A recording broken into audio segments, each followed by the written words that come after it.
ಓಂ ಶಾಸ್ತ್ರಯೋನಿತ್ವಾತ್ ಓಂ. ಜಗತ್ತಿಗೆ ಕಾರಣನಾದ ಪರಮಾತ್ಮನನ್ನು ಶಾಸ್ತ್ರದಿಂದ ಮಾತ್ರ ತಿಳಿಯಬೇಕು ಅಂತ ಹಿಂದೆ ನಾವು ಶಾಸ್ತ್ರಯೋನಿತ್ವಾಧಿಕರಣದಲ್ಲಿ ತಿಳ್ಕೊಂಡಿದ್ದೀವಿ. ಇನ್ನು ಮುಂದೆ ಶಂಕರಾಚಾರ್ಯರು ಮತ್ತು ರಾಮಾನುಜಾಚಾರ್ಯರು ಹೇಳಿದ ಅರ್ಥ, ಚಂದ್ರಿಕಾದಲ್ಲಿ ಅದನ್ನು ವಿಮರ್ಶಿಸಿದ ಬಗೆ, ಸೂಕ್ಷ್ಮವಾಗಿ ಅದನ್ನು ಸ್ಥೂಲವಾಗಿ ಅದನ್ನು ನೋಡೋಣ. ಈಗಾಗಲೇ ನಮಗೆ ಗೊತ್ತಿರುವಂತೆ ಶಂಕರಾಚಾರ್ಯರು ಶಾಸ್ತ್ರಯೋನಿತ್ವಾತ್ ಅನ್ನೋದಕ್ಕೆ ಎರಡು ಅರ್ಥಗಳನ್ನು ಹೇಳಿದ್ದಾರೆ. ಪರಮಾತ್ಮ ಜಗತ್ತಿಗೆ ಕಾರಣ ಅಂತ ಒಂದು ಅರ್ಥವನ್ನು ಕೂಡ ಹೇಳಿದ್ದಾರೆ, ಪರಮಾತ್ಮ ಶಾಸ್ತ್ರಕ್ಕೆ ಕಾರಣ ಅಂತ ಒಂದು ಅರ್ಥ ಹೇಳಿದ್ದಾರೆ, ಷಷ್ಠಿ ತತ್ಪುರುಷ ಮಾಡಿ.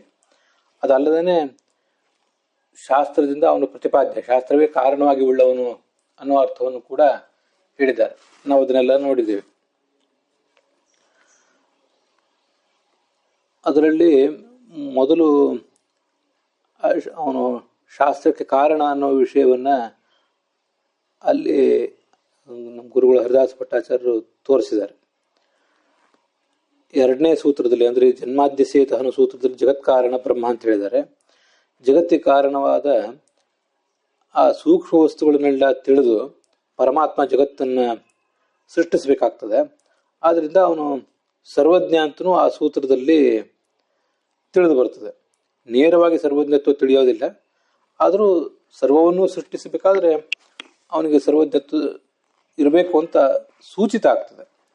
ಹೀಗೆ ಆಕ್ಷಿಪ್ತವಾದ ಅಂದರೆ ಸೂಚಿತವಾದ ಸರ್ವಜ್ಞತ್ವವನ್ನು ಮತ್ತೆ ಯುಕ್ತಿಯಿಂದ ಸಮರ್ಥನೆ ಮಾಡಲಿಕ್ಕೆ ಶಾಸ್ತ್ರಯೋನಿತ್ವ ಅನ್ನುವ ಸೂತ್ರ ಹೊರಟಿದೆ ಅಂತ ಶಂಕರಾಚಾರ್ಯರ ಅಭಿಪ್ರಾಯ.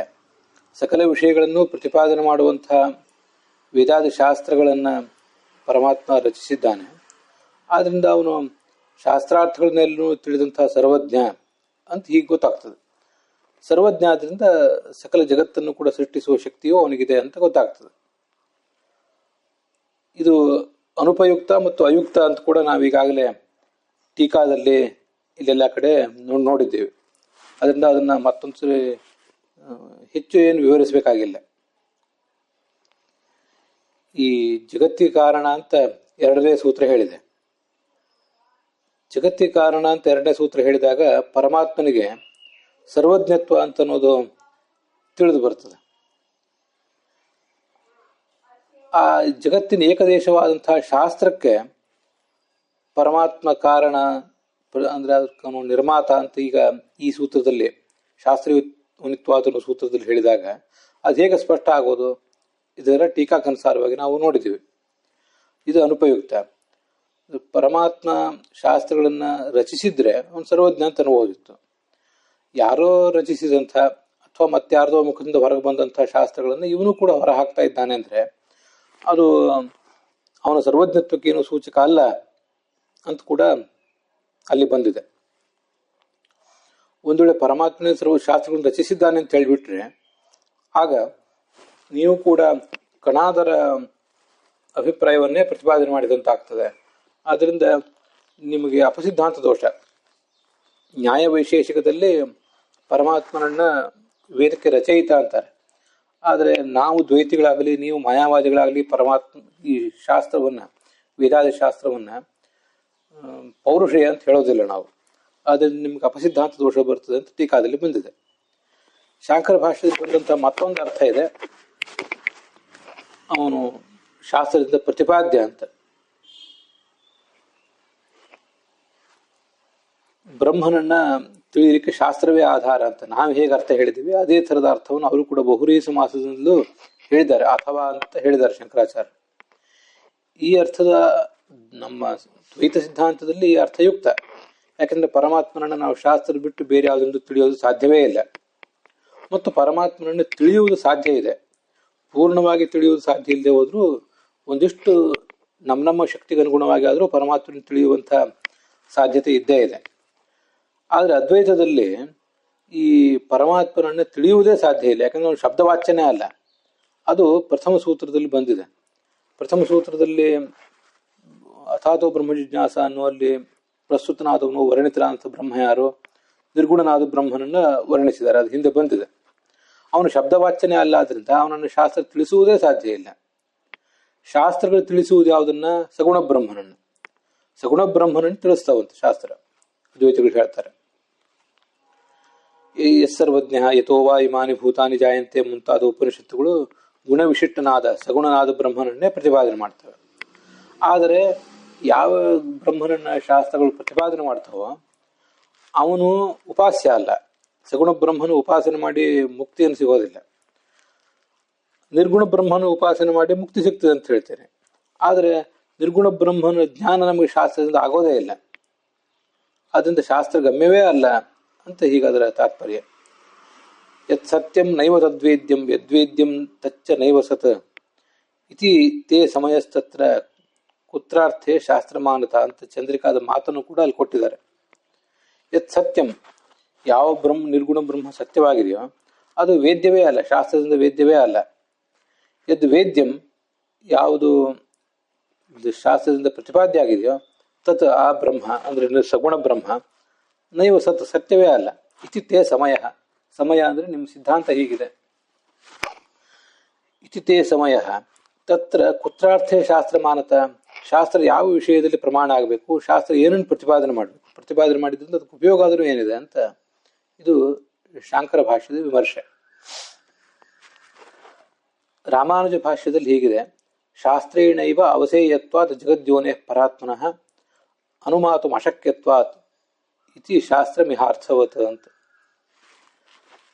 ಇಲ್ಲಿ ಅದು ಏನು ಹೇಳಿದ್ದಾರೆ ಆ ಶ್ಲೋಕದಲ್ಲಿ ಅಂದರೆ, ರಾಮಾನುಜ ಭಾಷ್ಯದಲ್ಲಿ ಒಂದು ಪ್ರಶ್ನೆ ಇದೆ, ಆ ಪ್ರಶ್ನೆಗೆ ಉತ್ತರ ರೂಪವಾಗಿ ಈ ಸೂತ್ರ ಹೊರಟಿದೆ ಅಂತ ರಾಮಾನುಜ ಭಾಷ್ಯದ ಅಭಿಪ್ರಾಯ. ಪ್ರಪಂಚಕ್ಕೆ ಒಬ್ಬ ಕರ್ತ ಇದ್ದಾನೆ ಅಂತ ನಾವು ಅನುಮಾನದಿಂದ ತಿಳಿಲಿಕ್ಕೆ ಸಾಧ್ಯ ಇದೆ. ಅನುಮಾನದಿಂದ ಆ ಪರಮಾತ್ಮನನ್ನು ತಿಳಿದ ಮೇಲೆ ಅವನನ್ನೇ ಯಥೋವಾ ಇಮಾನಿ ಭೂತಾನಿ ಇತ್ಯಾದಿ ವಾಕ್ಯಗಳು ಪ್ರತಿಪಾದನೆ ಮಾಡ್ತವೆ. ಹೀಗೆ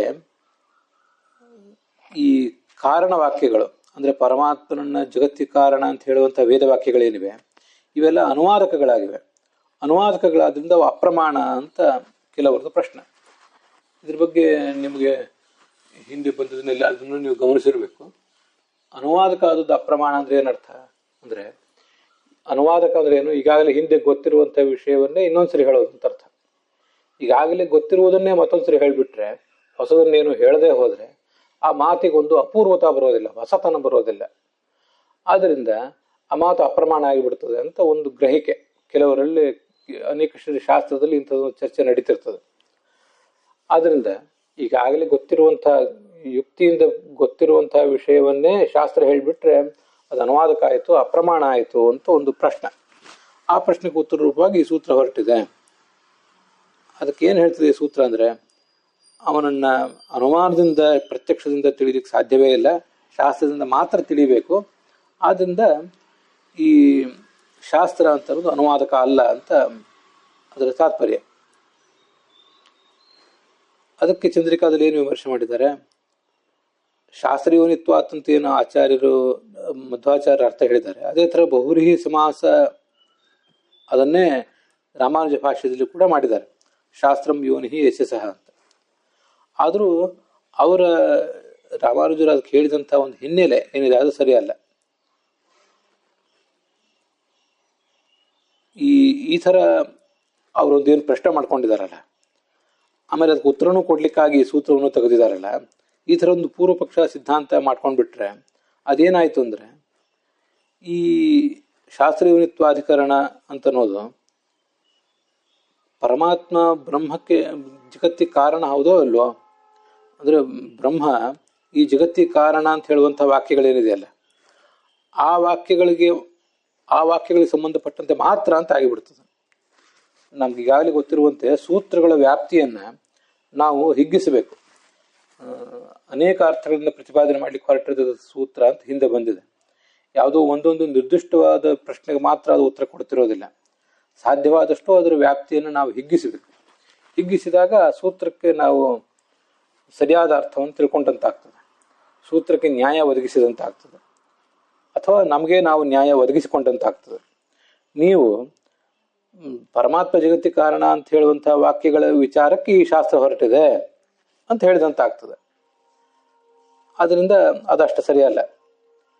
ಮೊದಲನೇ ಸೂತ್ರ ಏನು ಹೇಳ್ತದೆ, ಸಮಸ್ತ ವೇದಾಂತಗಳ ವಿಚಾರ ನಡೆಸಬೇಕು ಅಂತ ಬ್ರಹ್ಮ ಜಿಜ್ಞಾಸ ಅನ್ನೋ ಸೂತ್ರ ಹೇಳಿದೆ.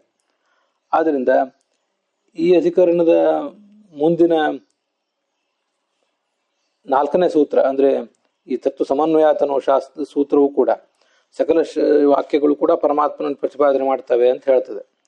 ಆದ್ರಿಂದ ನಡುವಿರುವಂತಹ ಜನ್ಮಾದ್ಯಸೇತ ಅನ್ನೋ ಸೂತ್ರ, ಶಾಸ್ತ್ರೀಯೋನಿತ್ವಾತ್ ಅನ್ನೋ ಸೂತ್ರ ಯಾವುದೋ ಕೆಲವು ಸೂತ್ರಗಳಿಗೆ, ಕೆಲವು ವೇದ ವಾಕ್ಯಗಳಿಗೆ ಸೀಮಿತ ಆಗಬಾರ್ದು, ಸಕಲವನ್ನೂ ಅದು ಪ್ರತಿಪಾದನೆ ಮಾಡಬೇಕು. ಅದರಿಂದ ರಾಮಾನುಜಾಚಾರ್ಯರು